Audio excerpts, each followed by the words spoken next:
Segunda conferencia, 10 de junio de 1924. Las fuerzas de la Tierra y del cosmos.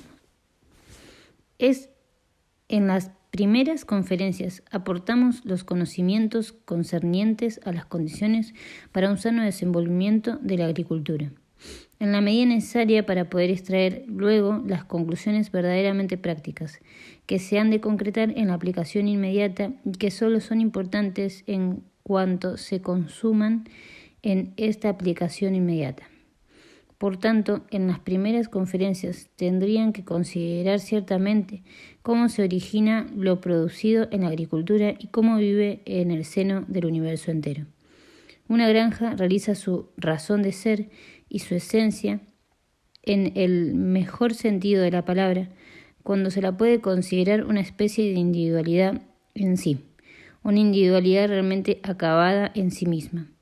Cada granja debería acercarse a esta situación, aunque no puede lograrla totalmente.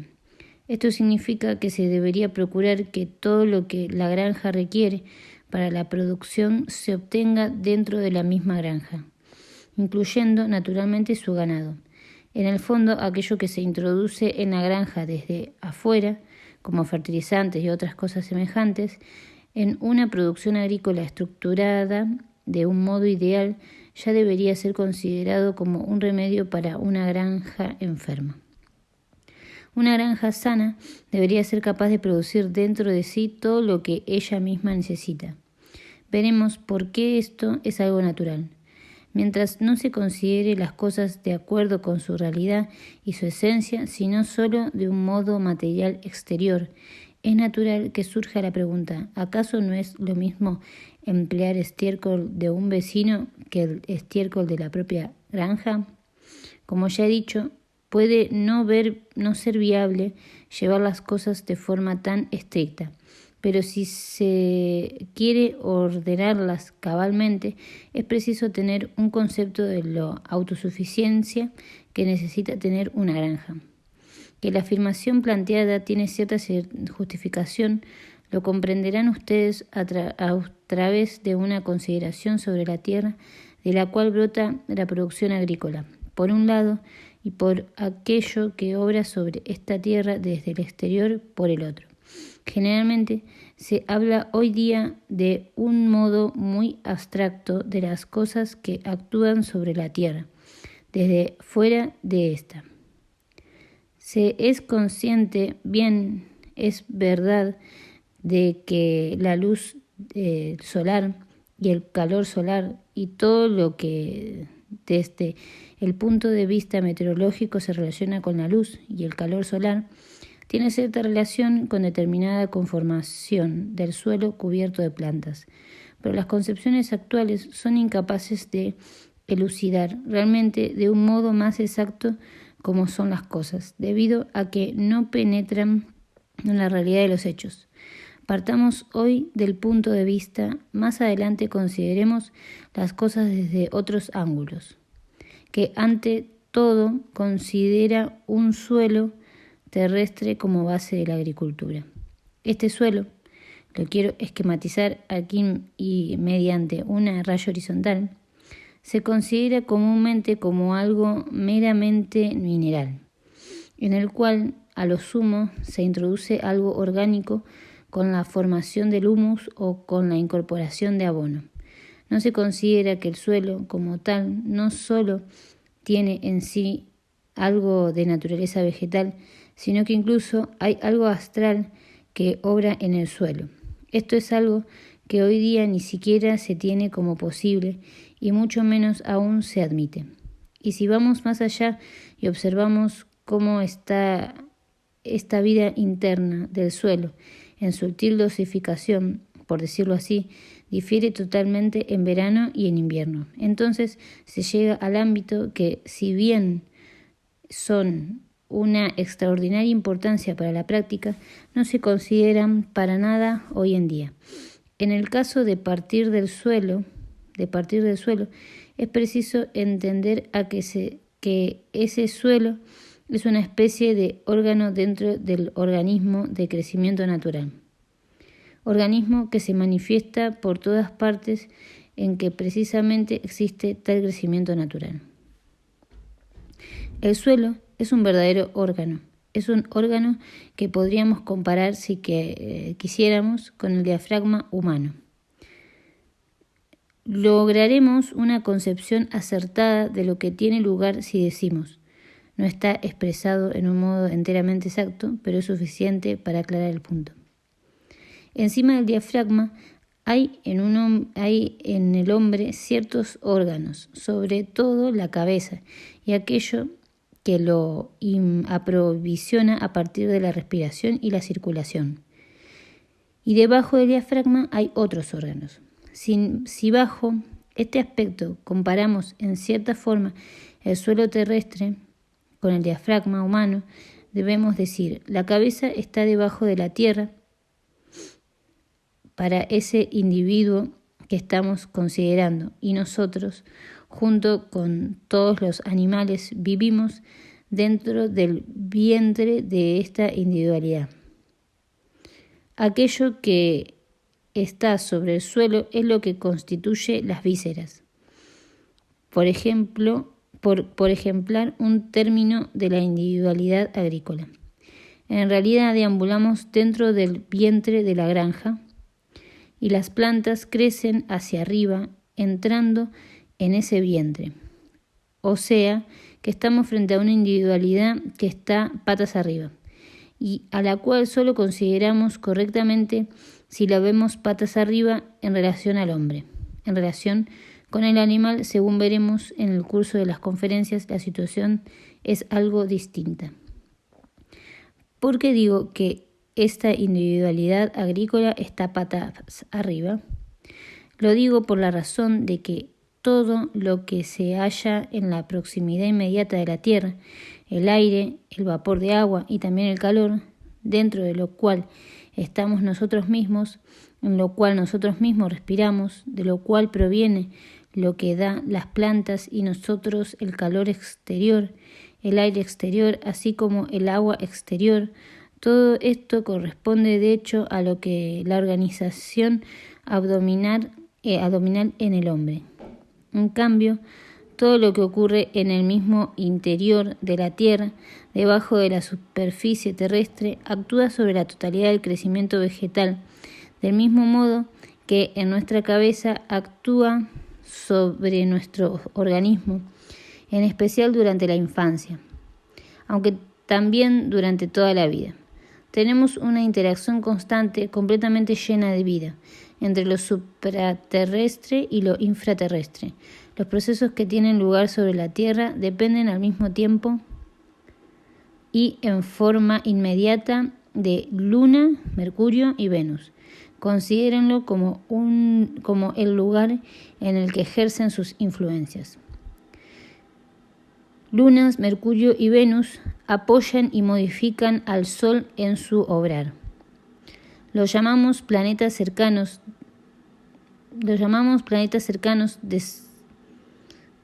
Desarrollan su actividad en relación con todo lo que se halla sobre la Tierra.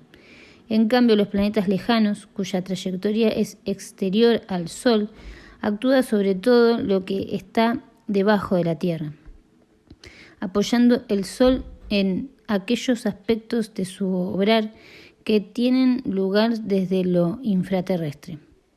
Así, con relación al crecimiento vegetal, los efectos de las zonas lejanas del cielo los hemos de buscar en cierta manera, debajo de la Tierra, y los efectos de las más cercanas a la Tierra encima de la misma. O sea que todo lo que actúa sobre el crecimiento vegetal desde las lejanías del universo no actúa en forma directa, a través de la radiación inmediata, sino que actúa merced a que primero es captado por la Tierra y luego es reflejado por la Tierra hacia arriba.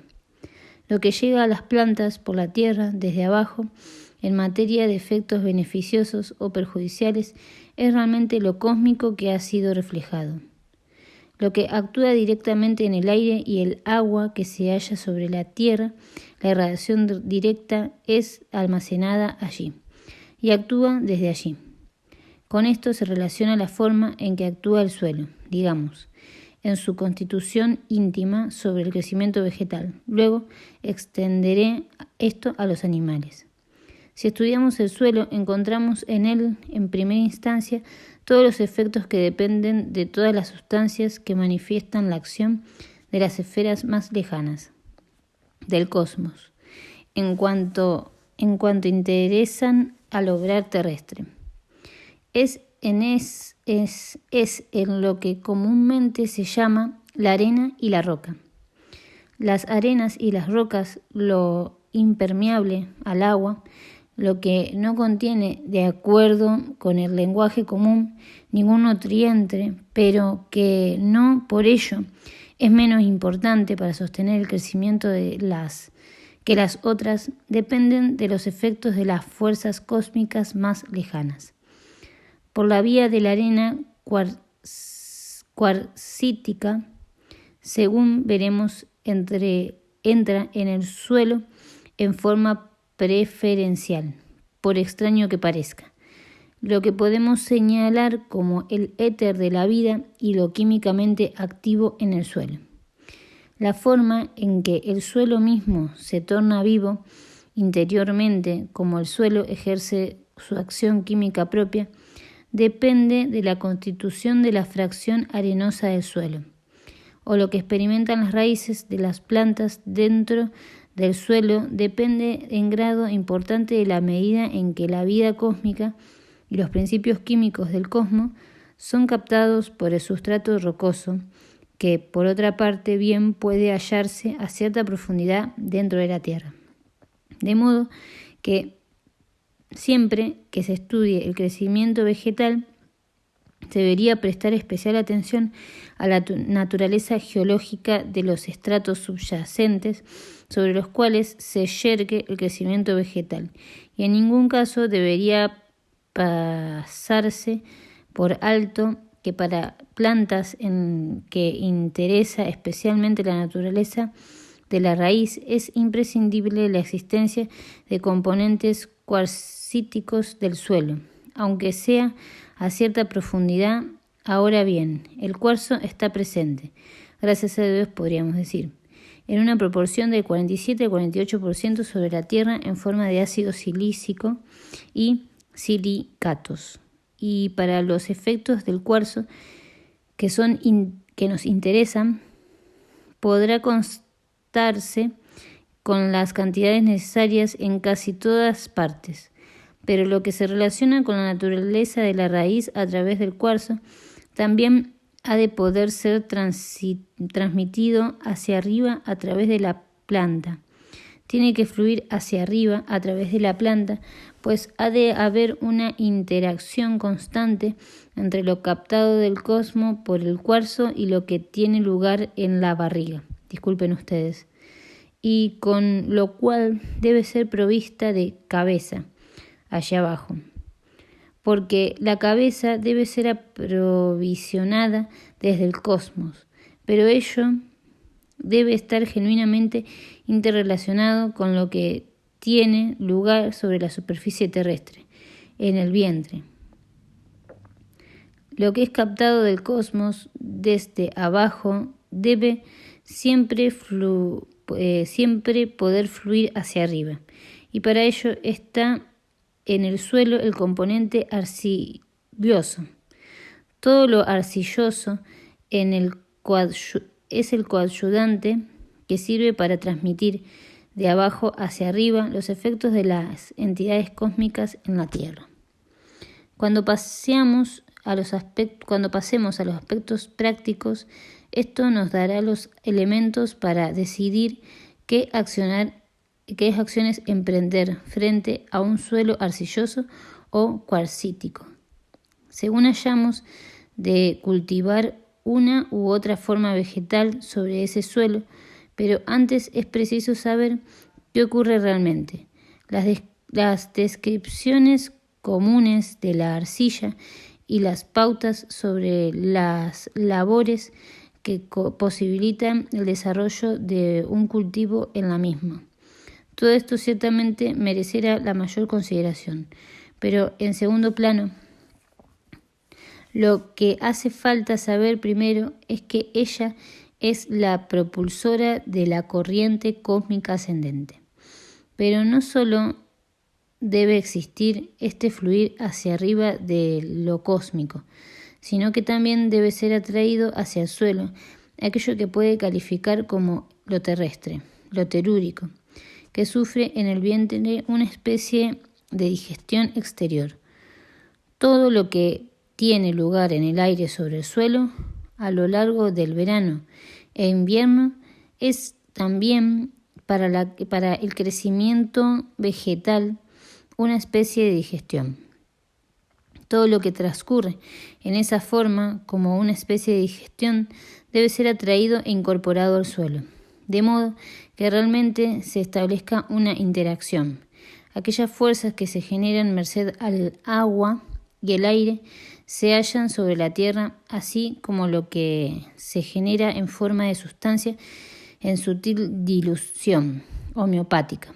Debe ser incorporada al suelo mediante su forma o menor contenido de calcio. El contenido de calcio del suelo, la dispersión de sustancias calcáreas en dosis homeopáticas a la vecindad inmediata del suelo, todo esto está destinado a conferir nuevamente al suelo lo propiamente terrestre que está inmediatamente sobre el suelo. Estas cosas tendrán un aspecto totalmente diferente una vez que exista una verdadera ciencia sobre la misma, más allá de la simple palabrería científica de hoy.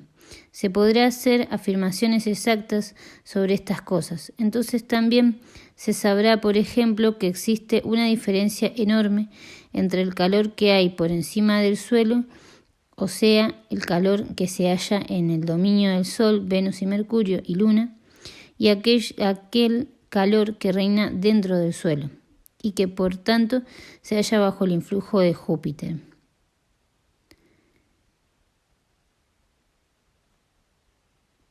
Júpiter, Saturno y Marte. Estos dos calores que respecto a las plantas podemos llamar a un calor floral y foliar por un lado y por el otro calor radicular, son distintos de tal modo que muy bien podemos calificar al calor sobre la tierra de muerto y al calor bajo la tierra de viviente. El calor debajo de la tierra, sobre todo en el invierno, tienen algo de un principio interior vital, algo vivo. Si el mismo calor que actúa bajo la tierra fuera experimentado por nosotros, los seres humanos, nos tornaríamos enormemente tontos, pues para ser inteligentes necesitaríamos que el calor llevado al contacto con nuestro cuerpo sea muerto. Pero en momentos mismos en que merced al contenido de calcio del suelo el calor es incorporado a la tierra, en que merced a las otras sustancias de la tierra el calor es incorporado a las mismas, en que el calor exterior se transforma en calor interior. En este momento mismo el calor es penetrado por una vida sutil. Hoy se sabe que hay diferencia entre el aire que está sobre la tierra y el aire que está debajo de ella, pero no se considera que haya también una diferencia entre el calor sobre la tierra y el calor bajo ella. Se sabe que el aire bajo la tierra contiene más dióxido de carbono y el aire de encima de ella más oxígeno, pero no se sabe cuál es la causa.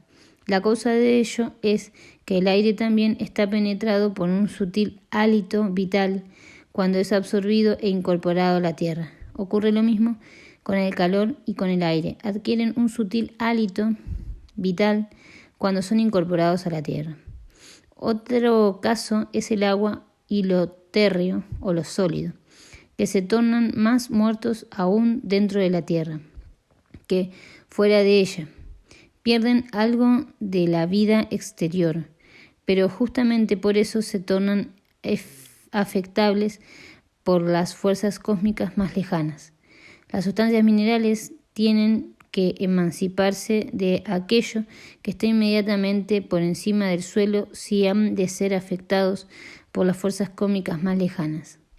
En nuestra era cósmica, en el 15 de enero al 15 de febrero, o sea, en la época invernal, las sustancias minerales pueden emanciparse con mayor facilidad de la influencia exterior, cercana a la Tierra, y caer bajo la influencia del cosmos más lejano, que actúa dentro de la Tierra. Estas afirmaciones se reconocerán un día como exactas.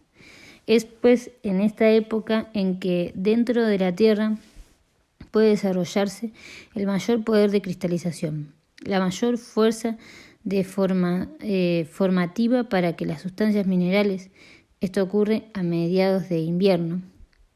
Es entonces cuando la Tierra depende menos de sus propias masas minerales y cae bajo la influencia de las fuerzas morfogenéticas de los cristalinos, fuerza que se hallan en las lejanías del cosmos. Piensen ustedes que sucede lo siguiente. Cuando enero llega a su fin, las sustancias minerales de la Tierra tienen el máximo anhelo de ser cristalizadas.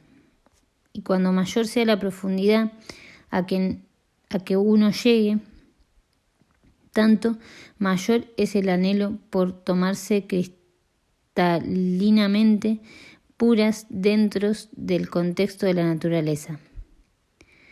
Para el crecimiento vegetal, esto que ocurre entonces con los minerales es algo indiferente en el mayor grado. En este momento las plantas se hallan más que nunca entregadas a sí mismas y están expuestas en la menor medida a las sustancias minerales. En cambio, durante algún tiempo antes y después, en especial antes justamente cuando los minerales se disponen a tornarse cristalinos, entonces irradian fuerzas que son especialmente importantes para el crecimiento vegetal. De modo que podemos decir, aproximadamente en noviembre y diciembre existe un tiempo durante el cual lo existente bajo la superficie terrestre cobra una actividad muy especial para con el crecimiento vegetal y surge entonces el planteamiento de preguntarnos cómo podemos aprovechar esto para el crecimiento vegetal. Porque el día se verá como el aprovechamiento de estas cosas es de importancia muy especial para orientar el crecimiento vegetal. Quiero aclarar ahora que si tenemos una tierra que por su propia naturaleza es como propensa a transmitir hacia arriba aquello que en esta época invernal debería actuar hacia arriba, sería bueno agregar a este suelo un poco de arcilla, de acuerdo con una dosificación que indicaré más adelante. Con esto preparamos el suelo para llevar hacia arriba sobre la tierra las fuerzas cristalinas que pueden apreciarse simplemente contemplando los cristales de nieve, fuerza que aún no ha llegado a su punto culminante. Este tiene lugar en enero y febrero, de modo que pueda ser aprovechada por el crecimiento vegetal. Esta fuerza de cristalización se intensifica tanto más cuando más penetramos en el interior de la Tierra. Así pues, se pueden obtener las indicaciones más útiles de los conocimientos aparentes más lejanos, indicaciones que pueden ayudarnos de manera decisiva, mientras que de otro modo no se sale de los ensayos a tientas. Tenemos que saber en general que el paraje en el que se practica la agricultura, junto con lo que yace bajo la superficie terrestre, constituye una individualidad viva persistente en el tiempo, y que la vida de la tierra es particularmente intensa justamente en la época invernal, mientras que en la época de verano se extingue de cierta manera.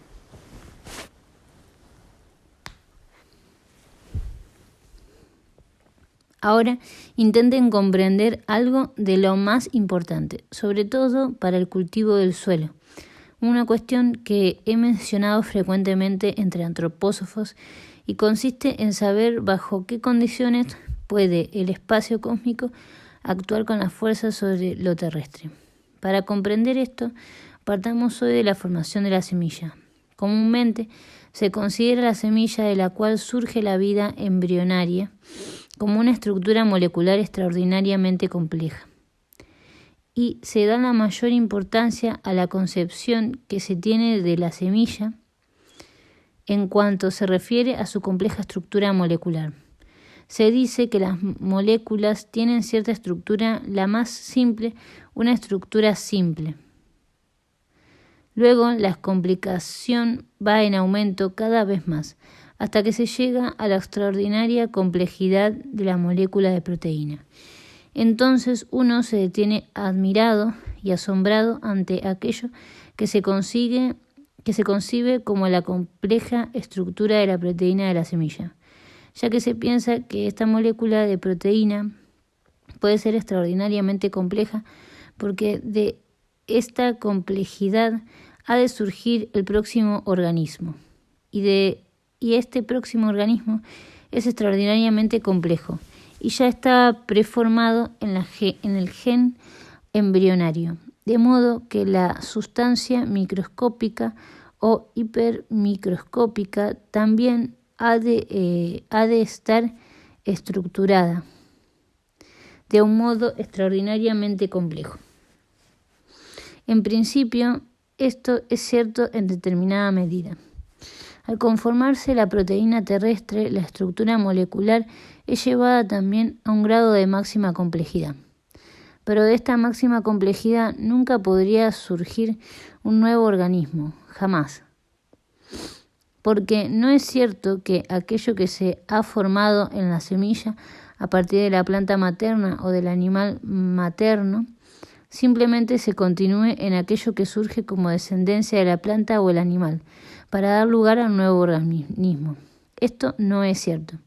Lo cierto es que una vez que esta complejidad ha sido llevada al grado máximo, se desintegra, y en aquello que ha sido llevado al máximo grado de complejidad en el ámbito de lo terrestre, ocurre finalmente un pequeño caos.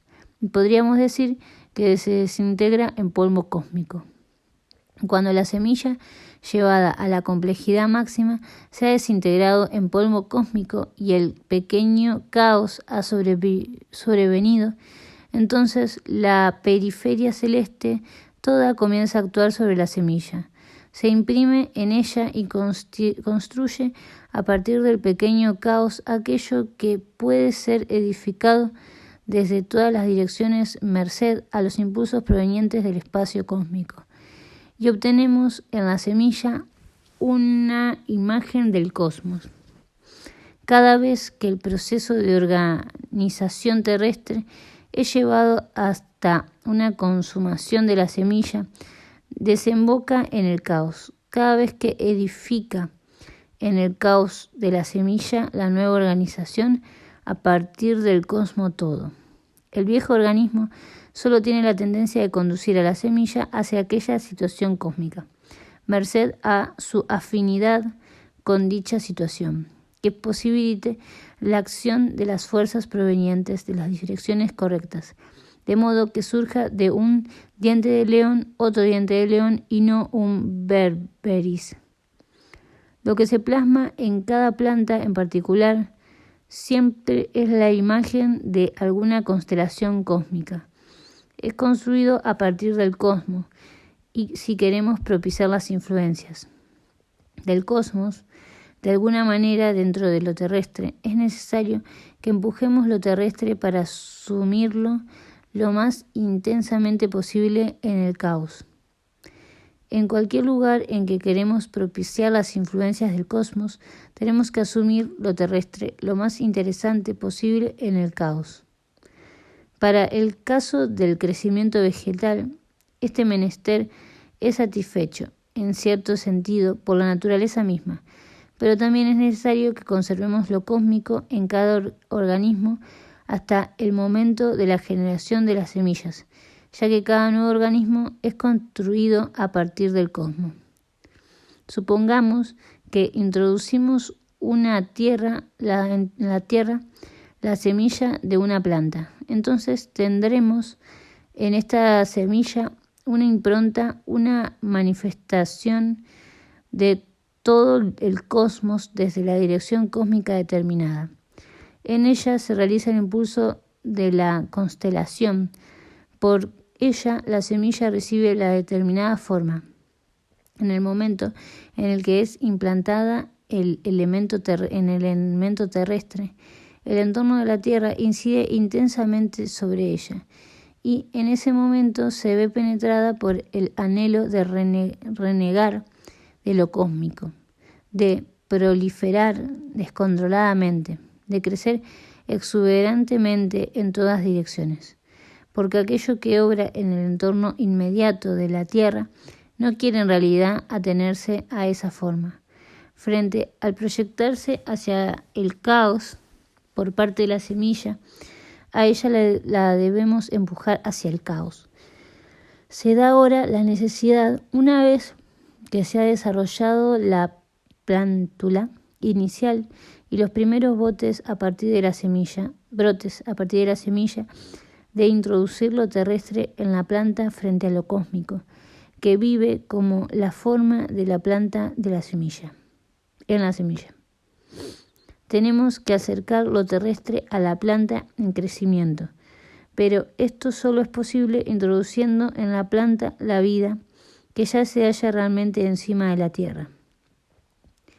Aquella que, existiendo ya encima de la tierra, no ha arribado totalmente al estado del caos. No ha progresado hasta la formación de la semilla, sino que se ha detenido en la organización de la planta antes de la generación de la semilla. Y entonces resulta de gran provecho para el hombre en aquellos parajes especialmente favorecidos por la suerte la abundante formación de humos de la economía de la naturaleza. En el fondo, el hombre no puede reemplazar más que precariamente la fertilidad que da a la tierra la formación natural del humus. ¿Pero en qué consiste esta formación de humus? Es el resultado de un proceso de la naturaleza sobre toda manera orgánica proveniente de la vida vegetal. Esta materia, que aún no ha arribado al estado de caos, rechaza en cierta medida lo cósmico, proveniente de los planetas superiores.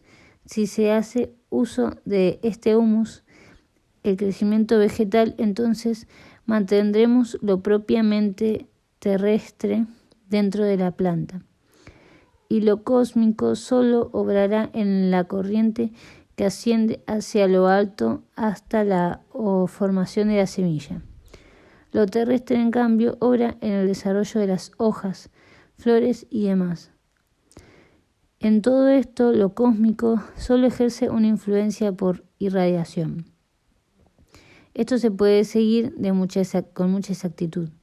Imaginen ustedes una planta que crece hacia arriba a partir de la raíz. En la punta del tallo forma el granito de la semilla. Se despliegan las hojas y las flores. Vean ustedes en la hoja y en la flor lo terrenal, en aquello que conduce a la forma, así como la que produce un rellenado como materia terrenal. La razón por la cual una hoja o un grano se tornan gruesos, incorporan las sustancias de su interior, etc., reside en lo terrenal que aportamos en la planta y que no ha llegado aún hasta el caos.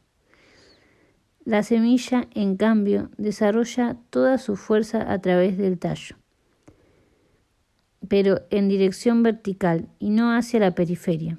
Ella irradia así el beneficio de la hoja, la flor, del vegetal, la fuerza del cosmos. Eso puede ver inmediatamente en las verdes hojas. Llevan en su forma, grosor y color verde, lo terrenal. Pero no sería verde si no viviesen al mismo tiempo en ellas las fuerzas del sol. y en la flor con los colores vive no solo las fuerzas cósmicas del Sol, sino también el apoyo que recibe una fuerza cósmica del Sol por parte de los planetas lejanos, Marte, Júpiter y Saturno. Solo si se consideran estas relaciones en el crecimiento vegetal, cuando uno mira una rosa, percibe en su color rojo una fuerza de Marte. El amarillo girasol no lleva su nombre con toda justicia, sino que solo lo lleva debido a su forma, por lo que su color amarillo debiera llamarse en realidad flor de Júpiter, porque la fuerza de Júpiter, apoyada por la fuerza cósmica del Sol, engendra en las flores el color blanco y el amarillo. Si nos acercamos en una achicoria silvestre con su color azul, hemos de intuir en que el color azulado en efecto de Saturno, que se apoya el efecto del Sol. Por tanto, podemos ver en la flor roja a Marte, en la blanca o amarilla a Júpiter y en la azul a Saturno. Y en la hoja verde vemos el Sol propiamente, pero lo que aparece en forma de coloración de la flor obra como fuerza particularmente intensa en la raíz, porque en ella obra lo que una vez vive en las plantas lejanos dentro del suelo.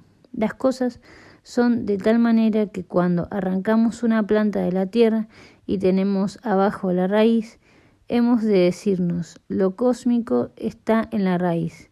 En la flor predomina lo terrenal y solamente en lo sutil matiz del color estaría lo cósmico.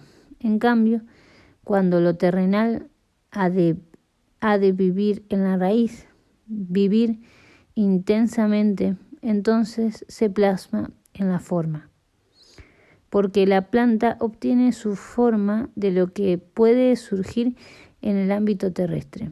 Lo que despliega la forma es terrenal. Pero cuando la raíz es subdividida, ramificada, entonces es que lo terrenal obra hacia abajo, igual que lo cósmico hacia arriba en el color.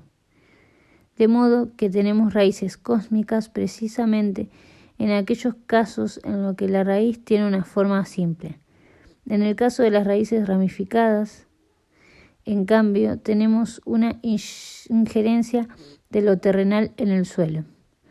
Así como tenemos en los colores la participación hacia lo alto de lo cósmico en las flores, y lo solar se halla justo en el medio.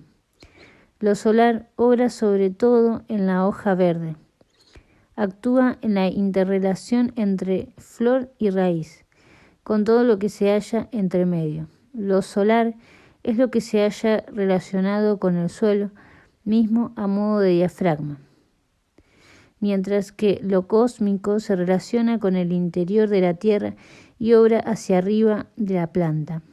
Pero lo terrenal, particularmente activo por encima del suelo, también obra hacia abajo, y es arrasado hacia abajo en la planta con ayuda de lo calcáreo.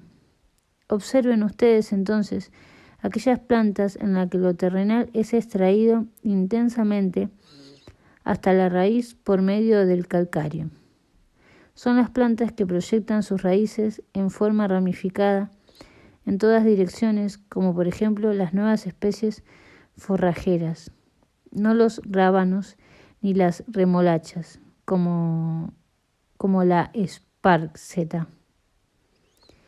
Para comprender a las plantas hay que ser capaces de ver en sus formas y en sus colores florales en qué medida obran en ellas lo cósmico y lo terrenal. Ahora supongamos ustedes que por algún medio logremos que lo cósmico se detenga en la planta. Se retenga intensamente, entonces no se manifestará demasiado, no se proyectará hacia la flor, sino que se desplegará en el ámbito correspondiente a los tallos.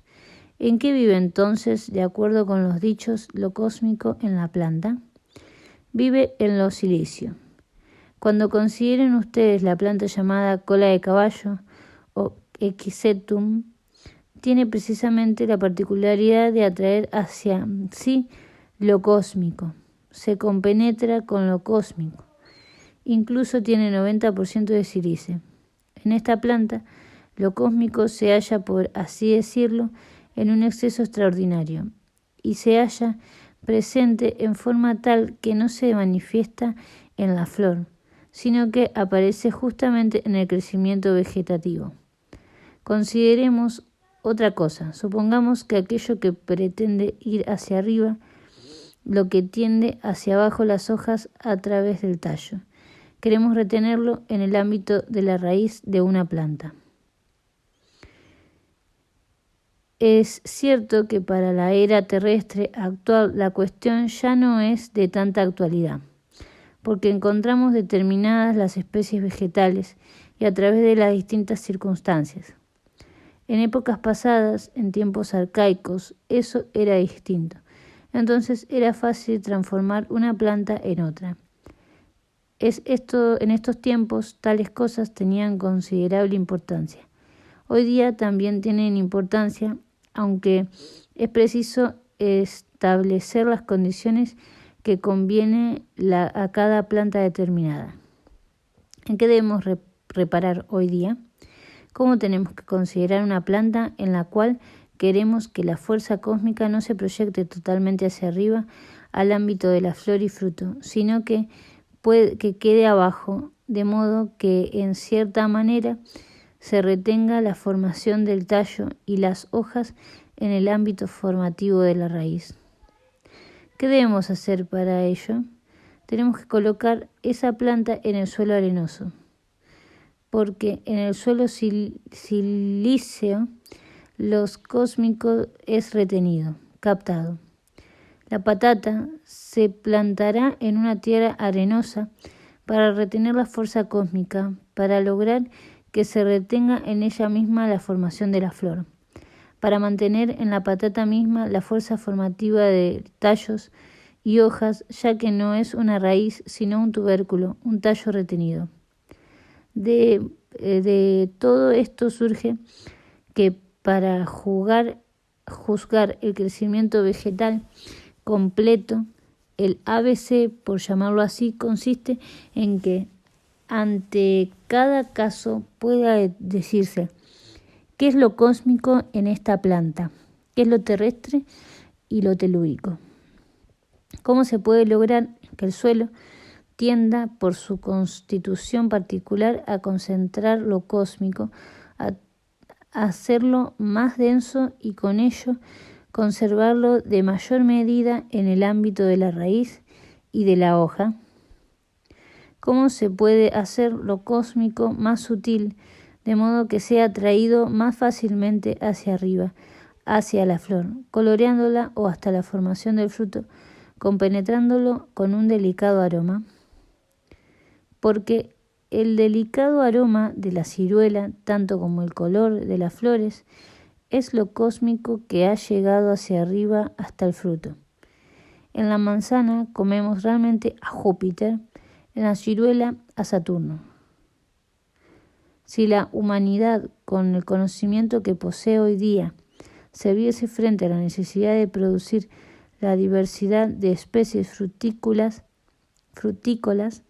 que hoy poseemos a partir de las pocas plantas de distintos tipos que había en aquella época arcaica de la formación terrestre, no llegaría muy lejos. Y es que nuestra variedad frutícola son herencia de la época en que fueron engendradas, época en la que existía en la humanidad conocimiento primordial e instintivo de lo referente a la obtención de las variedades frutícolas, a partir de formas primitivas ya existentes.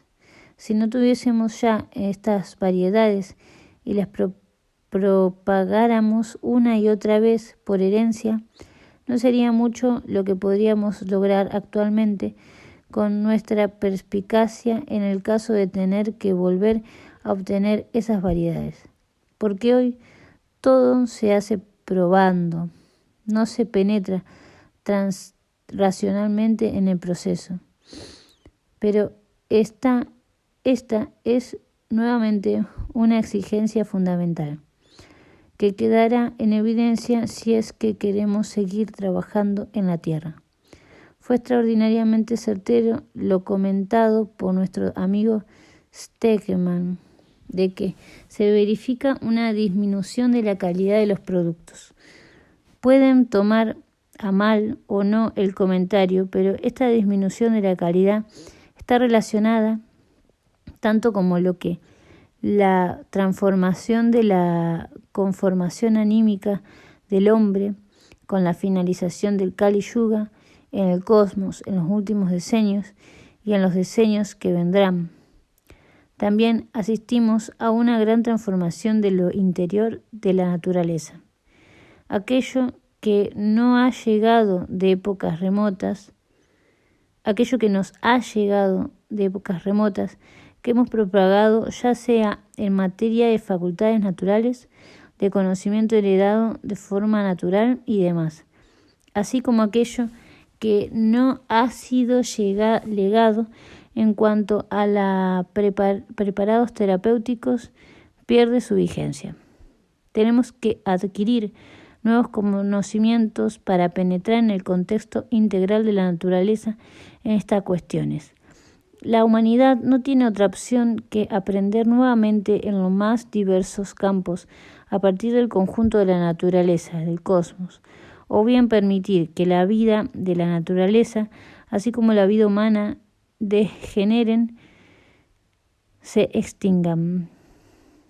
Igual que fue necesario en épocas remotas, hoy necesitamos conocimiento que realmente penetren en las interioridades de la naturaleza. El hombre sabe hoy día, a duras penas, cómo se comporta el aire en el interior de la Tierra. Ya he hablado sobre este punto. Pero no sabe prácticamente nada de cómo se comporta la luz en el interior de la Tierra. No sabe que aquello que es justamente lo pétreo cósmico, lo cuarcítico, capta la luz en la Tierra y le permite actuar allí, mientras que lo afín a lo térreo vivo, la formación del humus, no acepta la luz, no se permite actuar en la Tierra y por tanto engendra un obrar exento de la luz. Pero estas son cuestiones que deben ser sabidas y abarcadas. Ahora bien, el crecimiento vegetal sobre la Tierra no lo es todo, sino que a una determinada región de la Tierra corresponde asimismo una determinada vida animal. Al hombre le podemos dar de lado por razones de que saldrán a la luz más adelante, pero a la vida animal no podemos dejarla de lado, porque se da la circunstancia notable que la mejor evaluación, podríamos decir cósmico-cualitativa, se realiza en la convivencia espontánea en la región, entre la cubierta vegetal y los representantes de la vida animal de esta zona. Se da una relación notable y yo estaría muy contento de que se verificara, pues seguramente se conformaría, en el sentido de que cuando se tiene la proporción correcta de vacas, caballos y otros animales en una granja determinada, en conjunto de estos animales proporciona estiércol justamente la medida necesaria para la granja, necesaria para agregar algo a lo que ha sido llevado al caos. Y así se cuenta con el número debido de caballos, vacas, cerdos, entonces se mezcla el estiércol, que también tiene la composición proporcional justa. Esto se halla relacionado con el hecho de que los animales comen a medida justa de lo que se les presenta como crecimiento vegetal, porque consumen exactamente lo que la tierra puede aportar. Por esta razón producen en el curso del proceso orgánico la cantidad de estiércol que es necesario devolver a la tierra. En realidad rige el principio y, aunque no sea posible llevarlo a la práctica totalmente, en un sentido ideal es correcto, si uno se ve obligado a incorporar estiércol de afuera. este debería ser considerado usado como remedio para una granja que ya se halla enferma. Una granja solo se halla sana a la medida en que pueda autosuministrarse el estiércol que necesita. Esto requiere, naturalmente, que se desarrolle una verdadera ciencia acerca de cuántos animales y de qué tipo se requiere en la granja determinada. Esto se dará de forma natural una vez que exista un conocimiento de las fuerzas interiores actuantes. Lo mencionado con relación al ser metabólico por encima de la tierra y al ser cefálico por debajo se corresponde con el conocimiento del organismo animal. El organismo animal vive en el contexto de la naturaleza toda. Así tenemos en relación a su colorido y a su forma, como también la estructura y consistencia de sus sustancias desde adelante hacia atrás, o sea, desde el hocico hacia el corazón, los efectos de Saturno, Júpiter y Marte. En el corazón los efectos del Sol y detrás del corazón hacia la cola los efectos de Mercurio, Venus y Luna. Aquellos que se interesan por estas cuestiones en el futuro deberían desarrollar sus conocimientos en base a una contemplación de las formas, porque este desarrollo de los conocimientos según la forma, basado en la consideración de la forma, es de una importancia extraordinaria. Vayan al museo y observen el esqueleto de algún mamífero y tomen ustedes conciencia de que en la conformación de la cabeza obra el Sol de modo preponderante. El efecto del Sol, cuya radiación directa fluye entrando en el hocico, según como se exponga el animal al Sol, debido a las circunstancias de otra índole que comentaré más adelante. Un león se expone de otro modo que un caballo. Así resulta la conformación de la cabeza y lo que sigue inmediatamente detrás de la cabeza. Así pues tenemos la irradiación directa del Sol en concerniente a la parte delantera del animal, con ello a la conformación de la cabeza. Ahora consideren ustedes que la luz solar llega al ámbito de la Tierra por otra vía más al ser reflejada por la Luna. No solo tratamos con la luz solar, sino también con la luz solar reflejada por la Luna. Esta luz reflejada es totalmente inefectiva cuando irradia sobre la cabeza de un animal. Allí no ejerce influencia alguna. Estas cosas se aplican especialmente a la vida embrionaria. Pero la luz reflejada por la Luna despliega su mayor efectividad cuando incide sobre la parte posterior del animal. Observen ustedes la formación del esqueleto en la parte trasera en su relación peculiar con la formación de la cabeza.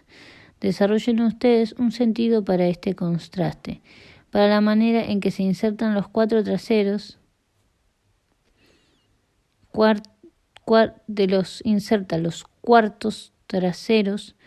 cómo se conforma el proceso de digestión frente a lo que, como polo opuesto, es conformado desde la cabeza.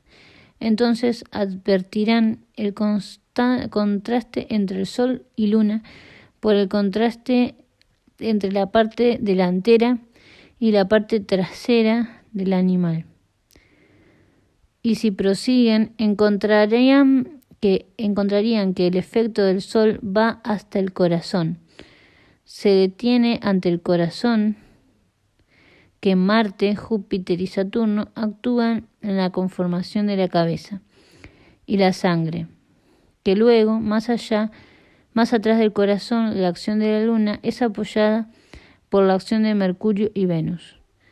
De modo que colocando al animal con la cabeza metida en el suelo y la parte trasera apuntando hacia arriba, obtendrán la orientación que tiene en forma invisible la